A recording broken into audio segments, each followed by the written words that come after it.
Well, welcome to another edition of Te Akau TV. I'm joined this morning by Te Akau Racing Manager Reese Trumper. How are you getting on today, Reese? Yeah, good. Thanks, Hazy. How's everything with you? Not too bad, thank you. Now, I'm dodging a bit of bad weather there, I see again. I guess that might impact some of the runners this weekend. Yeah, we'll scratch a lot. We won't have any runners at Awapuni, and we've scratched a majority of them at New Plymouth.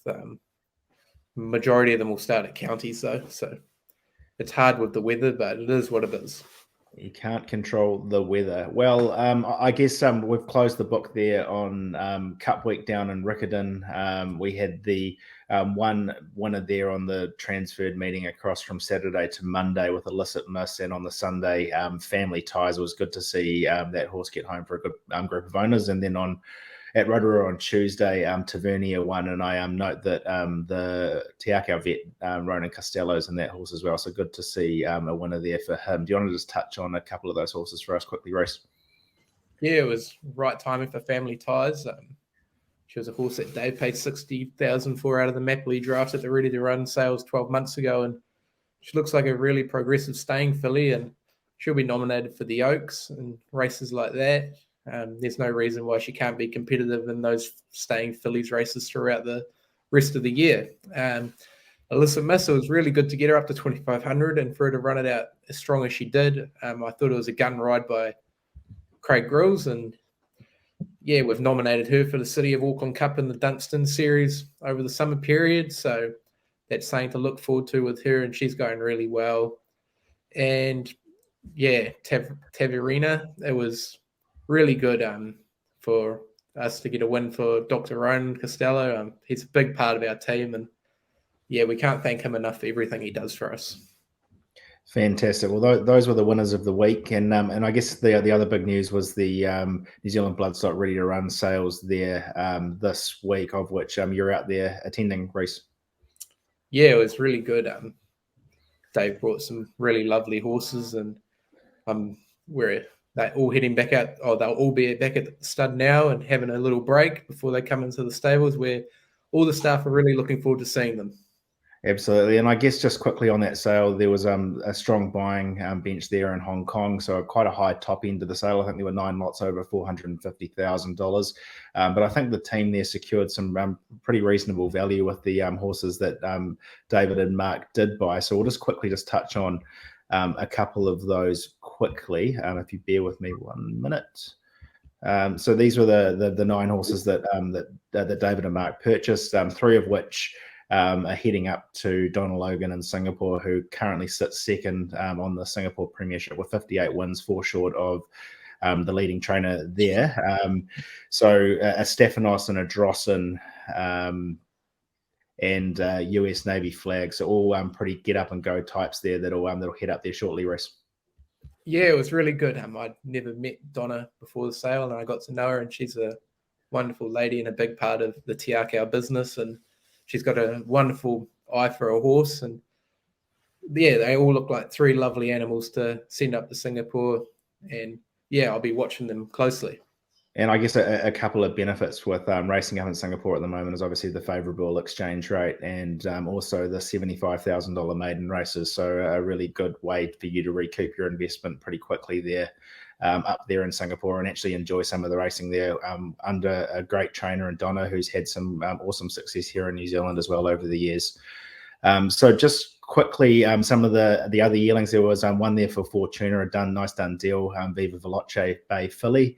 And then some of the horses that David has purchased for the Te Akau owners. So a Darcy Brahma, the Tarzino has sold relatively quickly. It was a nice and cheap $30,000 horse, and that was quick to go as expected. The American Pharaoh from a family that I know that Te Akau have had a lot of time for, with Shillelagh there, Reese. Yeah, and it was a wonderful colt prepared by Mark Forbes, and he does a wonderful job with his horses, and I can't wait to see this horse in the stables. He just reeked class and had a lot going for him, and I'm really impressed with the stock of American Pharaoh at the moment, so I'm expecting big things from that horse. Absolutely, and always nice to see the Coolmore brand there as well. You know that horse is going to ooze quality. And then I guess the El Rocker there as well, Reese, down on the third dam, I see from the family of Black Caviar. Yeah, he was a lovely animal too. Nice, well put together horse, and he's really nice and strong. So there's no reason why a horse like him wouldn't be running as a late 2-year-old. And yeah, he'll be a good mile of 3-year-old type horse. And the stock of our Rocker is just flying. I think he had 4 winners at Rotorua last week, and yeah, I'm really impressed with him. Fantastic. Well, if you're interested in a share, then get in touch with the team over the weekend. The live chat's available, and you can contact Karen through the website. So just quickly looking at the runners ahead, obviously we've got scratchings there at Awapuni. So we're going to have a look at the counties meeting there tomorrow, and of which I believe the runner in the first race, Ready to Drink, is going to come out, Reese. Yeah, he will come out. He's the 5th emergency. He's drawn wide, so we can sit and wait with him. He's got plenty of upside about him, and he'll be winning a race pretty quickly wherever we put him in. Fantastic. And race 3 there, the listed Barfoot and Thompson Challenge Stakes. It's for the 2-year-olds, set weight conditions over 1,100 metres. This is going to be a key lead-up race with these horses getting early experience at Pukekohe ahead of the Karaka Million. We've got Balance of Power, drawn barrier 1. This is Craig Zaki on board. Yeah, he was really good first up. They were always chasing those 2, which was never ideal. They got a bit lost. They'd only trialled right-handed at Avondale and Waipa, so first time left-handed, and for that to happen, I thought both the boys ran really well, but we've obviously drawn the ace draw, and Craig Zaki's doing the job well for us at the moment. We're really impressed with him, and yeah, this horse, he'll be right in the finish. I think we'll get a good spot, and hopefully we'll have one last shot at them. Great. And Cyclonic King there with the other Craig Grills on board. Yeah, it's good to get Craig Grills on a 2-year-old. Yeah, he ran really well. He got a bit lost. Same again. They just went so hard, and their legs were just going flat out and couldn't keep up. I think getting up to the 1,100 is going to be ideal for this colt, and he's a big boy, and he's got a lovely attitude, lovely nature about him, and I think he's the pick of them. Great. And just quickly, She's Outrageous. Is she going to start in race 4 there or down in the last race? We're still just waiting for a scratching in the last race. Hopefully we make the last race. It's $35,000 more. But anyway, her work's been great, and funny enough, she's hot a favourite in the $65,000 race and the $30,000 race, which is a bit weird. But look, she was arrogant in how well she won last start, and we've drawn a sticky gate in both of them, but Joe will be up to the task of sorting that out, and counties is a big roomy track, and hopefully we can see that turn of foot again. Unfortunately, obviously, she hasn't got a great draw, but I guess it's probably worth going back if you haven't already and looking at her last one, because I thought that was quite impressive. So we'll see where she lines up tomorrow morning and see whether she comes off the ballot there in the last race. So moving down to race 7, the Premier Horse Transport 1400. We've got last start winner Sophisticado, drawn barrier 1 with Joe Cameron on board. Yeah, it was massive at Awapuni when he won. It didn't look like he was going to get there until the last little bit, and stepping up to 1400 is only going to help his chances. And we've drawn a good gate, and it's a similar matchup that he raced against last time. So I'm expecting another really top effort from this horse, because he's been racing well all prep. Great. And race 9 there, the Group 2 Dunstan Feeds Auckland Thoroughbred Breeders' Stakes. It's under weight for age conditions for the fillies and mares over 1,400 metres. We've got the 1,000 guineas winner of last season, the Perfect Pink, drawn barrier 2 with Craig Zaki on board. Yeah, weight for age probably doesn't suit her ideally, but with lack of options, we're here, and Craig Zaki's riding really well, as I pointed out earlier.